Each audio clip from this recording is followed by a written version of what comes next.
এই দেখো, আমাদের সময় আর নষ্ট করো না, আমাদের আরো কাজ আছে। আরে আমি তোমাদের ফ্ল্যাট কিনতে আসছি, তোমাদের সামনে কাস্টমার খাড়া আছে, আর কি কাজ আছে তোমার? সম্মান দিয়ে কথা বলো, নাইলে আমি তোমাদের হায়ার অথরিটির সাথে কথা বলে তোমার নামে কমপ্লেন করে দিব। আচ্ছা ঠিক আছে, তুমি এই ফ্ল্যাট কিনতে চাও তাই না? তাহলে শুনো, এই ফ্ল্যাটের দাম 2 কোটি টাকা। তুমি টাকা পেমেন্ট করো আর নিয়ে নাও ফ্ল্যাট। এরপর প্রিমিস এই কথা শুনে তার মানি ব্যাগ থেকে ব্যাংকের সুপ্রিম কার্ড বের করে ম্যানেজারকে দেয়। আর এইটা যদি মজা হয়ে থাকে, তোমার কিন্তু খবর আছে, একদম পুলিশে দিব তোমাকে। ম্যানেজার এইটা বলে প্রিমিসের কার্ড তাদের মেশিনের মধ্যে দেয়। আর এইদিকে সেই মহিলাগুলা প্রিমিসের দিকে তাকিয়ে দেখতে থাকে। প্রিমিস এমন একটা ভাব ধরেছিল যেন সে একদম নর্মাল। এরপর যখন প্রিমিস তার কার্ডের পিন দিয়ে পেমেন্ট করে দেয়, ম্যানেজার দেখতে পায় তাদের অ্যাকাউন্টে 2 কোটি টাকা জমা হয়ে গিয়েছে। বাপরে, 2 কোটি টাকার ডিপোজিট সাকসেসফুল। এরপর সবাই প্রিমিসের দিকে এমন ভাবে তাকিয়েছিল যেন তারা প্রথম এমন কোন মানুষ দেখলো। 20-22 বছরের একটি ছেলে সবার মুখে একদম তালা লাগিয়ে দেয়। কেউ ভাবতেই পারেনি যে প্রিমিস এত বড়লোক হবে। কি হবে প্রিমিস যদি রাধিকাকে বলে তার জন্য একটা ফ্ল্যাট কিনেছে? রাধিকা প্রিমিসের আসল পরিচয় জানতে পারলে কি সে প্রিমিসের সাথে থাকবে? কি হতে যাচ্ছে সামনে দেখতে চাইলে সবগুলো পার্ট ধৈর্য সহকারে দেখতে থাকুন। স্যার আপনি কি খাবেন, চা নাকি কফি, আর নাকি ঠান্ডা কিছু খাবেন? স্যার আমি আসলে এক্সট্রিমলি সরি, আমি বুঝতে পারি নাই, আমাকে মাফ করবেন প্লিজ। স্যার আসেন, আমি আপনাকে ফ্ল্যাট সম্বন্ধে আরো কিছু বলি। ম্যানেজার প্রিমিসের সাথে যতটুকু সম্ভব মধুর কণ্ঠে কথা বলা শুরু করে দেয়, কিন্তু প্রিমিস তার কথার মাঝে তাকে থামিয়ে সে বলে, আমি জানি এটা কেমন ফ্ল্যাট, এটা আমাকে ইন্ট্রোডাকশন করার কিছু নাই। এটা অতটা সুন্দরও না, ছোট একটা ডিব্বার মতো, কিন্তু আমাদের কলেজের হোস্টেলের থেকে মোটামুটি ভালোই আছে, এর জন্য কিনে নিলাম যাতে কিছুদিন এখানে থাকা যায়। প্রিমিস ম্যানেজারকে পাত্তা না দিয়ে তার কথাগুলো বলতে থাকে। তার কথাগুলো শুনে মনে হচ্ছিল ম্যানেজার মনে হয় অনেক বড় ভুল করে ফেলেছে। 2 কোটি টাকা দামের একটা ফ্ল্যাটকে ডিব্বা বলা, এই শুনে ম্যানেজার হতাশ হয়ে যায়। তারা জানে না প্রিমিসের আসল পরিচয় কি। ওইখানে থাকা মহিলাগুলো মনে করছে প্রিমিস মনে হয় একটু শো অফ করছে। আরে ভাই, এই ছেলে তো বুইজা শুইনা শো অফ করতেছে। 2 কোটি টাকার ফ্ল্যাট কিনে নিজের চৌধুরী গ্রুপের মালিক ভাবতেছে। প্রিমিস এটা শুনে মনে মনে অনেক হাসছিল। তার মনে হচ্ছিল কিছুক্ষণের জন্য সে কোনো ফিল্মের হিরো হয়ে গিয়েছে। ভাই আমার মনে হচ্ছে এই ছেলে এগুলা দেখানোর জন্য করতেছে, যশের বসে এগুলা করে ফেলছে। যখন ওর আব্বু জানতে পারবে এই 2 কোটি টাকা নষ্ট করে ফেলছে, তখন বুঝবে শো অফ কারে বলে। এখন তো শুধু আমাদের সামনে দেখানোর জন্য করতেছে। আমি শো অফ করতেছি? হা হা, এই ফ্ল্যাট কিনা আমার কাছে একটা চিপসের প্যাকেট কিনার সমান। প্রিমিসের এই কথা শুনে সেই মহিলা দুইজন যেন হাসি থামাতেই পারে না। কোথায় 2 কোটি টাকার ফ্ল্যাট আর কোথায় 10 টাকার চিপসের প্যাকেট? আচ্ছা এই ব্যাপার, তাহলে এই হাউজিং এর মধ্যে যে প্লাটিনাম ফ্ল্যাট আছে, পারলে ওইটা কিনে দেখাও। এই ছোটখাটো ফ্ল্যাট কেন কিনতেছো? আচ্ছা ঠিক আছে, তাহলে এটাও কিনে নিতেছি, সমস্যা নাই। স্যার আপনি কি সত্যি প্লাটিনাম ফ্ল্যাট কিনতে যাচ্ছেন? ম্যানেজার খুব খুশি হয়ে প্রিমিসকে এগুলো জিজ্ঞেস করে। আর সে মনে মনে অনেক খুশি থাকে, কারণ ম্যানেজার একটা ফ্ল্যাট সেল করতে পারলে সে সেখান থেকে 2% টাকা সে পায়। তাই সে আর দেরি না করে প্রিমিসকে প্লাটিনাম ফ্ল্যাটগুলো দেখানো শুরু করে দেয়। স্যার এই প্লাটিনাম ফ্ল্যাট আমাদের হাউজিং এর সবচেয়ে সুন্দর আর সবচেয়ে এক্সপেন্সিভ একটা ফ্ল্যাট। এইটা আমরা সবাইকে দেখাই না, এগুলো অনেক দামি জিনিস, তো সবাই অ্যাফোর্ড করতে পারে না। আর এই ফ্ল্যাটে সমস্ত ধরনের সুবিধা আছে, যেমন special lift, swimming pool, internet, AC, যা যা লাগে একটা ফ্ল্যাটে সব আছে।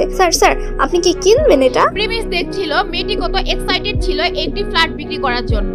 সে ওই সময় যদি মেয়েটিকে তার পা ধরতে বলতো, সে ওইটাই করতো ফ্ল্যাটটি বিক্রি করার জন্য।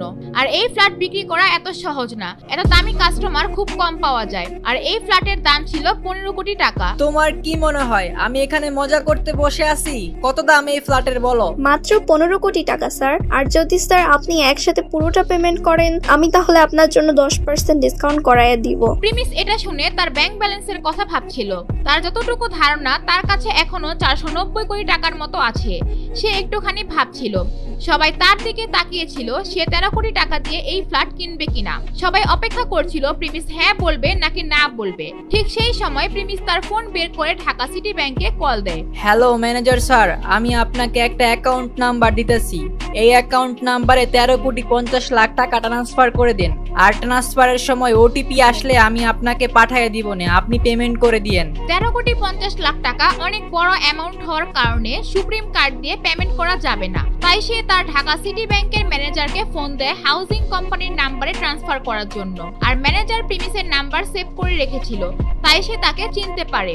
আর সবাই মনে করছিল প্রিমিস হয়তো মজা করছে এইবার, কিন্তু সাথে সাথে হাউজিং কোম্পানির অ্যাকাউন্টে 13,50,00,000 টাকা ঢুকে যায়। আরে ভাই, এই বড় ফুল পেমেন্ট করে দিয়েছেন স্যার। আল্লাহ, এটা পুরো অবিশ্বাস্য ছিল, আমি এখনো বিশ্বাস করতে পারতাছি না। স্যার, আপনার পার্সোনাল নাম্বারটা কি দেওয়া যাবে? এরপর ম্যানেজার প্রিমিসের সাথে একটু মিশা ট্রাই করলে প্রিমিস ওই অফিস থেকে বের হয়ে নিচে চলে আসে। এইদিকে প্রিমিস চলে যাওয়ার পর ওই দুই মহিলা নোটিস করে প্রিমিস তাদের পছন্দের ফ্ল্যাটটিও কিনে নিয়েছে। এর জন্য তাদের মনের রাগ আর চোখে পানি এসে পড়ে একসাথে। তারা তাদের পছন্দের বাড়ি কিনতে না পারায় এখানে তারা থাকতে লজ্জা পাচ্ছিল। আর এইদিকে প্রিমিস যখন হাউজিং এর বাইরে দাঁড়িয়ে ছিল, সে একটা মহিলাকে হাউজিং এর ভিতরে ঢুকতে দেখে। সেই মহিলাটি ছিল আর কেউ না, কোয়েলের আন্টি।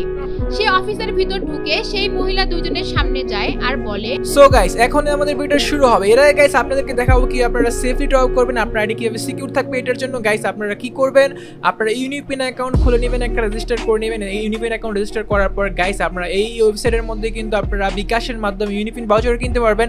আর এটা কিনা হয়ে গেলে গাইস আপনারা কিন্তু আপনার ইমেলের মধ্যে কোডটা পেয়ে যাবেন ইউনিপিন ভাউচারের। আর ওই কোডটা আপনারা কপি করে আপনারা যে সবগানা মাই ওইখানে গিয়ে আপনারা লগ ইন করবেন, আপনারা ইউআইডি কোড দিয়ে দেন গাইস এটা প্রসিড করে এখানে কিন্তু আপনারা যেই ভাউচারটা কিনছেন সেটা দিয়ে এখানে পিনটা বসায় দিবেন। আর এটা বসায় দেওয়ার পর গাইস আপনারা প্রসিড করলে কিন্তু আপনার আইডিতে ডায়মন্ড চলে যাবে। তো এইভাবে কিন্তু গাইস আপনারা ইজিলি টপ করতে পারবেন। আরে সিস্টার, তুমি কান্না করতেছো কেন? কি হয়েছে তোমার?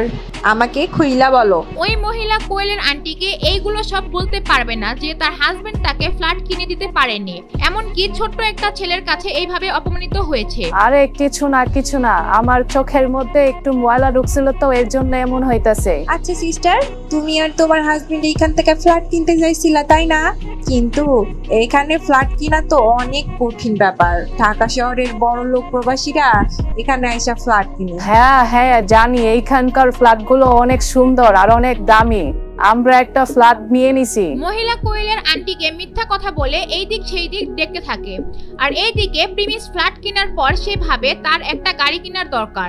এর জন্য প্রিমিস গাড়ি কেনার জন্য সে একটি বড় শোরুমে যায় এবং সে একটি গাড়িও পছন্দ করে ফেলে। কিন্তু সে আবার ভাবে সে যদি এইখান থেকে গাড়ি কিনে তাহলে তো সে অন্য সব বড় লোকদের মতোই হয়ে যাবে, তাই সে ভাবে সে একটি কাস্টমাইজ গাড়ি বানাবে। আমি একটা এখান থেকে গাড়ি বানায় নিতে চাই, মানে একটা কাস্টমাইজ কার লাগবে আমার। প্রিমিসের কথা শুনে গাড়ির শোরুমের ম্যানেজার হেসে ফেলে, কিন্তু যখন প্রিমিস ওনার দিকে একটু রাগের নজরে তাকায় তখন ম্যানেজার ভাবে প্রিমিস আসলে মজা করছে না। এরপর সেই ম্যানেজার তার ডিজাইনের মতো সবকিছু মিলিয়ে হিসাব করে বলে গাড়ির দাম 1 কোটি টাকা। আচ্ছা ঠিক আছে, আমি আমার অ্যাকাউন্ট নাম্বার ট্রান্সফার করে দিচ্ছি আর আমার নাম্বার লিখে রাখেন। গাড়ি বানানো হয়ে গেলে আমাকে একটা ফোন দিয়েন। এরপর প্রিমিস তার অ্যাকাউন্ট থেকে 1 কোটি টাকা দিয়ে সেখান থেকে বের হয়ে যায়। আর এইবারও সেম এই অদ্ভুত কাণ্ড দেখে এখানকার সবাই একদম অবাক হয়ে যায়। এরপর প্রিমিস শোরুম থেকে বের হয় আর সে চিন্তা করছে আজকে একটু বেশি খরচা হয়ে গিয়েছে। সে কলেজ যাওয়ার জন্য ট্যাক্সি খুঁজছিল, ঠিক তখন তাকে রিমিনি কল দেয়। রিমিনি হচ্ছে প্রিমিসদের চৌধুরী কোম্পানির ঢাকা সিটির ডকুমেন্ট ম্যানেজার। পার্ট 13 ও 14 তাকে দেখানো হয়েছিল। এরপর রিমিনি মেয়েটি প্রিমিসকে ফোনের মধ্যে বলে তার সাথে কথা আছে, আর প্রিমিসও সাথে সাথে দেখা করার জন্য রাজি হয়ে যায়। কিছুক্ষণের মধ্যে রিমিনি তার গাড়ি নিয়ে চলে আসে। স্যার একটু লেট হয়ে গেল, সরি স্যার। আচ্ছা স্যার, আপনি কেমন আছেন? আচ্ছা সমস্যা নাই, ব্যাপার না, আমি আলহামদুলিল্লাহ ভালো আছি। কিন্তু আপনি কিছু কি বলবেন? হ্যাঁ স্যার, বলবো, আপনি গাড়ির ভেতরে আসেন। এরপর তারা দুইজন গাড়ির মধ্যে উঠে যায় আর রিমিনি গাড়ি চালানো শুরু করে দেয়। কি এমন বলবে রিমিনি প্রিমিসকে যে তাকে গাড়িতে নিয়ে ঘুরতে আসলো?